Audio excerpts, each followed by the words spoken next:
नमस्कार प्यारे दर्शकों, फाइनली हमारा जो कोर्स है वो बनकर तैयार हो गया है। इसको हमने 12 अध्यायों में बांटा है।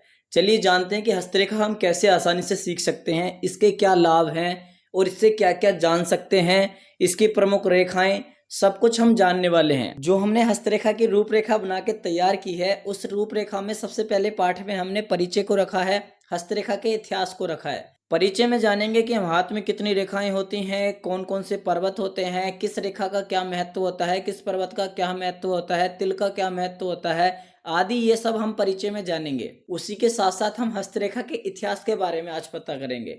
हस्तरेखा का इतिहास बहुत पुराना है, वो भी हम आपको दर्शाएंगे।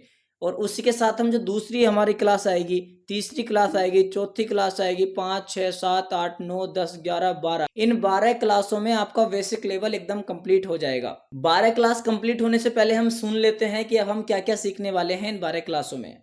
सबसे पहली क्लास में परिचय और इतिहास बताया जाएगा। दूसरी क्लास में मुख्य रेखाएं और हाथ के प्रकार बताए जाएंगे। और पार्ट 3 में बताया जाएगा कि हृदय रेखा, मस्तिष्क रेखा, जीवन रेखा, भाग्य रेखा, सूर्य रेखा, शनि रेखा, रवि रेखा, मणिबंध रेखा, ये हम तीसरे पाठ में जानेंगे। और पाठ 4 में हम जानने वाले हैं कि हमारे हाथ में 9 ग्रह कहाँ पर होते हैं। मंगल, बुध, बृहस्पति, शुक्र, शनि, राहु, केतु, ये 9 ग्रह हमारे जीवन में क्या प्रभाव डालते हैं, ये हम जानने वाले हैं पाठ 4 में। साथियों, हम 5वें चैप्टर में जो बात करने वाले हैं वो बात करने वाले हैं विवाह रेखा की, संतान रेखा की, राजयोग की और धन की रेखा के बारे में। उसके बाद हमारा छठा चैप्टर आएगा। छठे चैप्टर में हम बात करेंगे नौकरी की रेखा के बारे में, आयु की रेखा के बारे में, आयु की गणना के बारे में, और हाथ में पितृदोष कहाँ होता है, गुरु चांडाल दोष कहाँ होता है, मंगल दोष कहाँ होता है, हमारा कोई दुर्भाग्य तो नहीं है, ये हम छठे चैप्टर में जानने वाले हैं।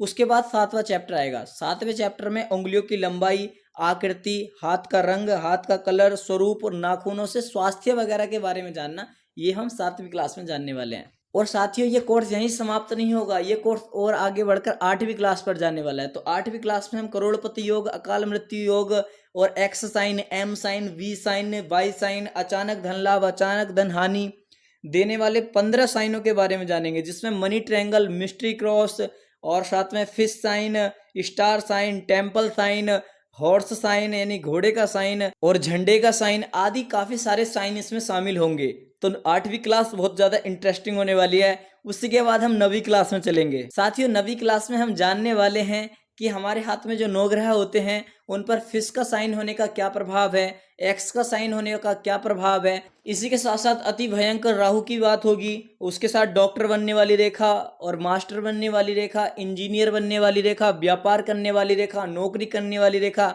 हमारे लिए क्या सूटेबल होगा इसकी रेखा, ये हम जानेंगे चैप्टर 10 में। और साथियों, चैप्टर 11 में हम आपको सिखाने वाले हैं कि हाथ के प्रेडिक्शन कैसे करें, हाथ के बारे में कैसे बताएं और अपना पर्सनल अनुभव कैसे एकत्रित करें। साथियों, इसी के साथ साथ आपको हम पीडीएफ भी प्रोवाइड करवा देंगे। और साथियों, जो हमारा 12वां चैप्टर होने वाला है वो हमारी प्रश्नोत्तरी होने वाली है और सारांश होने वाला है कि हमने इन 11 चैप्टरों में क्या सीखा। उसकी प्रश्नोत्तरी, सामान्य प्रश्नोत्तरी 12वें चैप्टर में होगी। साथियों, आपको बिल्कुल भी घबराने की आवश्यकता नहीं है। ये 12 क्लास आपकी कब समाप्त हो जाएंगी आपको पता भी नहीं लगेगा। इतनी इतनी बड़ी इंटरेस्टिंग बात हम आपको बताएंगे कि आप देखते रह जाएंगे। तो चलिए ज्यादा समय न गवाते हुए आज हम परिचय और इतिहास के बारे में बात करते हैं। साथियों, हमें ऐसा लगता है कि आपको ये भी पता होना चाहिए कि हम हस्तरेखा से क्या क्या जान सकते हैं। देखिए, जो भी हम एस्ट्रोलॉजी से जान सकते हैं, आयु, लाइक कर्म, भाग्य, संपत्ति, धन, पुत्र, शादी, ये सब हम अपनी हस्तरेखा से बड़ी आसानी से जान सकते हैं बिना किसी गुणा गणित किए। चलिए, उसके साथ साथ हम जानने वाले हैं कि हस्तरेखा ही क्यों सीखें।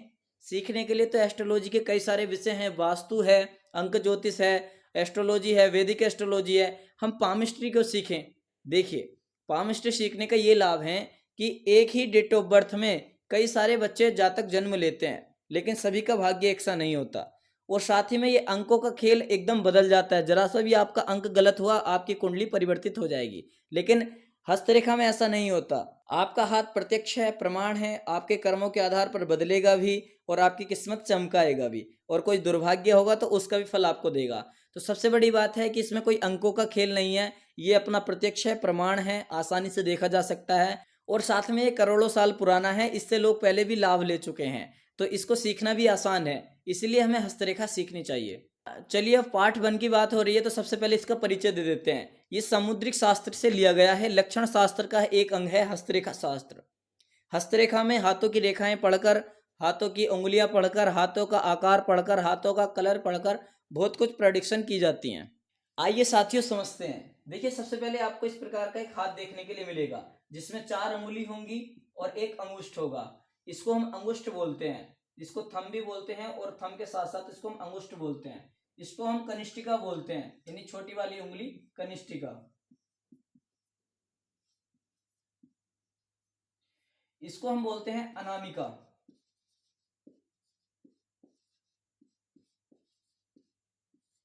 इसको हम बोलते हैं मध्यमा। और साथियों इसको बोलते हैं हम तर्जनी। और तर्जनी के साथ साथ ये होता है हमारा अंगुष्ठ। और ये होती है हमारी पूरी हथेली।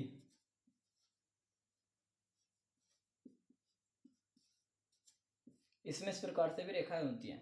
इसके अंदर कुछ रेखाएं होती हैं जैसे कि जीवन रेखा, भाग्य रेखा, हृदय रेखा, मस्तिष्क रेखा। ये 3 रेखाएं होती हैं।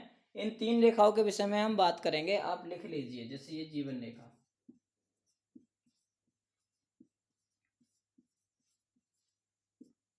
ये भाग्य रेखा, ये मस्तिष्क रेखा, ये हृदय रेखा। इन रेखाओं के माध्यम से ही हम बड़ी आसानी से अपना भविष्य जान सकते हैं।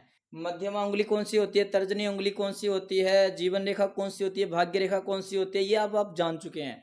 अब हम जानते हैं कि इसका क्या इतिहास है। देखिए एक बार, ये कोई हस्तरेखा आज का नहीं है, ये करोड़ों साल पुराना है। माँ पार्वती से जुड़ा हुआ है, भगवान शिव से जुड़ा हुआ है। माँ पार्वती जब तपस्या कर रही थी उस समय देवर्षि नारद वहां पहुंचे और माँ पार्वती ने सबसे पहला अपना हाथ नारद जी को दिखाया, जिससे ये पता चलता है कि करोड़ों वर्ष पुराना है। उस समय नारद जी ने माँ पार्वती को बताया था कि आपको दिगंबर वेशधारी भगवान शिव की प्राप्ति होगी, वर के रूप में आपको मिलेंगे, और ऐसा ही हुआ था। तो आप भी किसी को देखकर बता सकते हैं कि आपको कैसे पति की प्राप्ति होगी, आपको क्या धन मिलेगा, आपको कितनी संपत्ति मिलेगी, पैतृक संपत्ति कितनी मिलेगी। आपको जब आप थोड़ा सा सीख लेंगे 5वीं क्लास तक, आप ऐसे बताने लग जाएंगे चुटकियों में कि आपका ये होने वाला है, आपके पास इतनी संपत्ति है, आपके पास ये है, आप ऐसे करें, आप वैसे करें। आप बहुत कुछ बताने लग जाएंगे। साथियों आज आपने हस्तरेखा का परिचय जान लिया है, इतिहास जान लिया है, और अगली ही वीडियो में पार्ट 2 में हम आपको बताने वाले हैं हार्ड लाइन, माइंड लाइन और भाग्य रेखा, और हाथ के 4 प्रकार और साथ में हाथ के 4 कलर। इनसे हम अपने जीवन में बहुत कुछ जान सकते हैं। तो अगली वीडियो बहुत ही इंटरेस्टिंग होने वाली है। ध्यान लगा के सुने, ध्यान लगा के देखें, आपको बहुत मजा आने वाला है। धन्यवाद।